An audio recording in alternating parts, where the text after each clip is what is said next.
என் அன்பு பிள்ளையே, இன்று நீ இந்த வார்த்தைகளை கேட்கிறாய் என்றால் இது ஏதோ தற்செயலாக நடந்த ஒரு சாதாரண விஷயம் கிடையாது. இது உன்னை சிருஷ்டித்த ஈசனின் நேரடி அழைப்பு. உன் மனதிற்குள்ளேயே ஒரு பெரிய யுத்தத்தை நடத்திக் கொண்டு ஒரு ஒற்றை கேள்விக்கான விடையை தேடி நீ தவித்துக் கொண்டிருப்பதை நான் அறிவேன். நான் என்ன தப்பு செய்தேன்? ஏன் எனக்கு மட்டும் இந்த துரோகம்? காரணமே இல்லாமல் என்னை ஏன் ஒதுக்கினார்கள்? இந்த வழியில் நீ சிந்துகின்ற ஒவ்வொரு துளி கண்ணீரையும் இந்த கைலாயநாதன் பார்த்து கொண்டுதான் இருக்கிறேன். நேற்று வரை நீதான் அவர்களுக்கு எல்லாமே என்று நம்ப வைத்தார்கள். எவ்வளவு நெருக்கமாக, எவ்வளவு உரிமையாக உன்னிடம் பழகினார்கள். ஆனால் இன்று ஒரு சிறு தகவல் கூட இல்லாமல், ஒரு ஒற்றை வார்த்தை கூட சொல்லாமல் உனக்கும் அவர்களுக்கும் இடையே ஒரு பெரிய இரும்புச் சுவரை எழுப்பிவிட்டார்களே என்று உன் இதயம் துடிக்கிறதல்லவா? எப்படி இவ்வளவு சீக்கிரம் ஒருத்தரால் முற்றிலும் வேறொரு மனுஷனாக மாறிட முடியும் என்று உன்னால் இப்போது வரை ஜீரணிக்கவே முடியவில்லை. உன் மனசுக்குள் 1000 கேள்விகள் ஒவ்வொரு நொடியும் ஓடிக்கிட்டே இருக்கு. என் அன்புல ஏதாவது கலங்கம் இருந்துச்சா என்று திரும்ப திரும்ப உன்னையே நீ குற்றவாளி கூண்டல் ஏற்றி ஒரு முடிவில்லாத குழப்பத்தில் சிக்கி தவிக்கிறாய். நடந்த பழைய சம்பவங்களையெல்லாம் உன் மனசுக்குள் ஒரு சினிமா படமா ஓட்டி பார்த்து எங்கேயாவது ஒரு சின்ன நூலிழை கிடைக்குமா, அவர்கள் மாறியதற்கு இதுதான் காரணமா என்று கண்டுபிடிக்க முடியுமா என்று ஒவ்வொரு நாளும் நீ போராடிட்டு இருக்கிறாய்.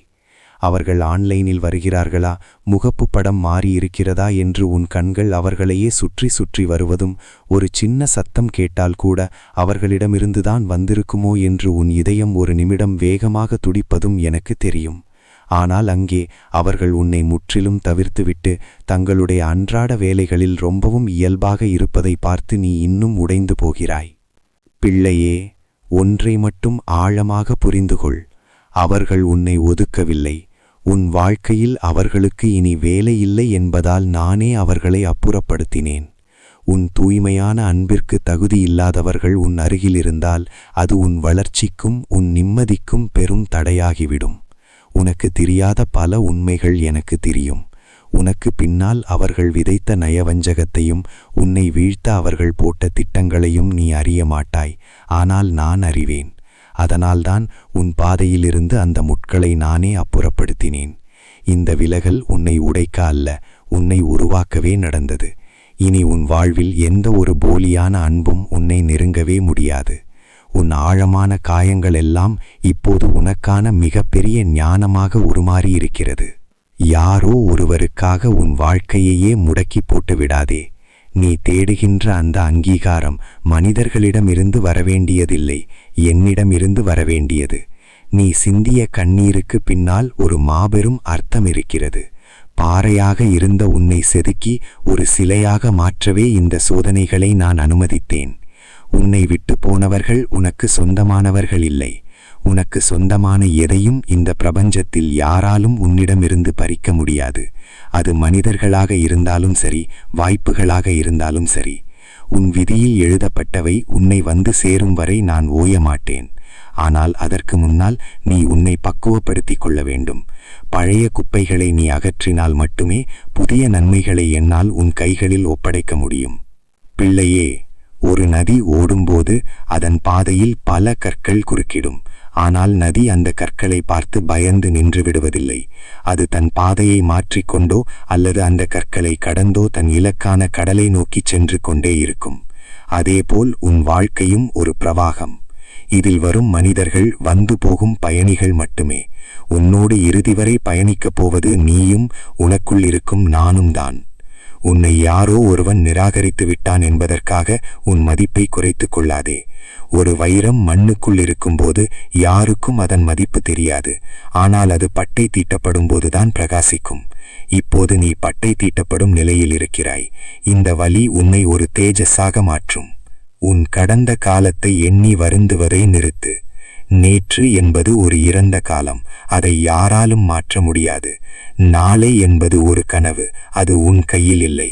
ஆனால் இன்று, இந்த நொடி உன் கையில் இருக்கிறது.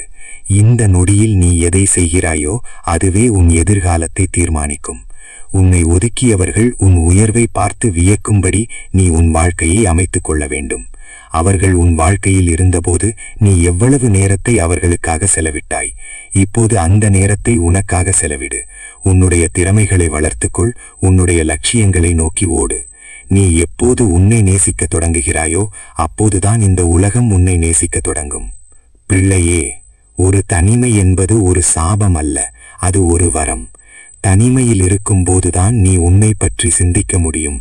உனக்குள் இருக்கும் மகா சக்தியை உன்னால் உணர முடியும். மௌனமாக இரு. அந்த மௌனத்தில் நான் உன்னோடு பேசுவேன். உன் மனக்குழப்பங்களுக்கு விடை அந்த மௌனத்தில்தான் ஒளிந்திருக்கிறது. உன்னை சுற்றி இருப்பவர்கள் உன்னை விட்டு விலகியது உனக்கு ஒரு பாடத்தை சொல்லித்தரத்தான். யாரையும் எதற்காகவும் அளவுக்கு அதிகமாக சார்ந்திருக்காதே. இதுதான் அந்த பாடம். உன் மகிழ்ச்சிக்கு நீ மட்டுமே காரணம், மற்றவர்கள் அல்ல. ஒரு நாள் நீ திரும்பி பார்க்கும்போது அன்று அவர்கள் என்னை விட்டு போனது எவ்வளவு பெரிய நல்லது என்று முழு மனதோடு நீ எனக்கு நன்றி சொல்லுவாய். அந்த ஒரு விலகல் நடக்காமல் இருந்திருந்தால் உனக்குள் ஒளிந்திருக்கும் இந்த அபாரமான சக்தியை நீ உன் வாழ்நாள் முழுவதும் உணர்ந்திருக்கவே மாட்டாய். உன் வாழ்க்கையின் மிகச்சிறந்த இருண்ட காலம் முடிந்து ஒளியான காலம் இப்போது தொடங்கிவிட்டது. இனிமேல் உன் வாழ்க்கையில் கண்ணீர் என்கிற வார்த்தைக்கு இடமே இல்லை. வெற்றி புன்னகை மட்டும்தான். நீ ரொம்பவும் சிறப்பானவன். உன் அன்பு ரொம்பவும் புனிதமானது. அதை யாருக்காகவும் எந்த சூழ்நிலைக்காகவும் குறைத்து மதிப்பிடாதே. உனக்கு நடந்த இந்த எல்லா வழிகளுமே உன்னை ஒரு மகத்தான எதிர்காலத்திற்கு தயார்படுத்துவதற்காகத்தான். இந்த நேர்மறையான ஆற்றலை முழுமையாக ஏற்றுக்கொண்டு உன் புதிய வாழ்க்கையை இப்போதே ஒரு பெரிய புன்னகையோடு தொடங்கு. உனக்குள் இருக்கிற அந்த சக்தி வாய்ந்த மனிதனை வெளியே கொண்டு வா. நீ பிறக்கும்போது எதையும் கொண்டு வரவில்லை, இறக்கும்போதும் எதையும் கொண்டு போகப் போவதில்லை.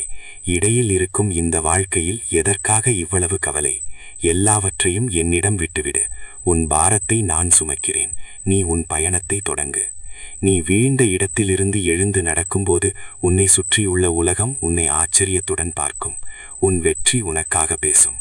உன்னுடைய இந்த சிறப்பான பயணத்திற்கு ஈசனாகிய என் முழு ஆசீர்வாதங்களும் உண்டு. துணிந்து முன்னேறு. என் அருள் உனக்கு என்றும் துணையாக இருக்கும். கலங்காதே பிள்ளையே, நான் இருக்கிறேன். ஓம் நம சிவாய.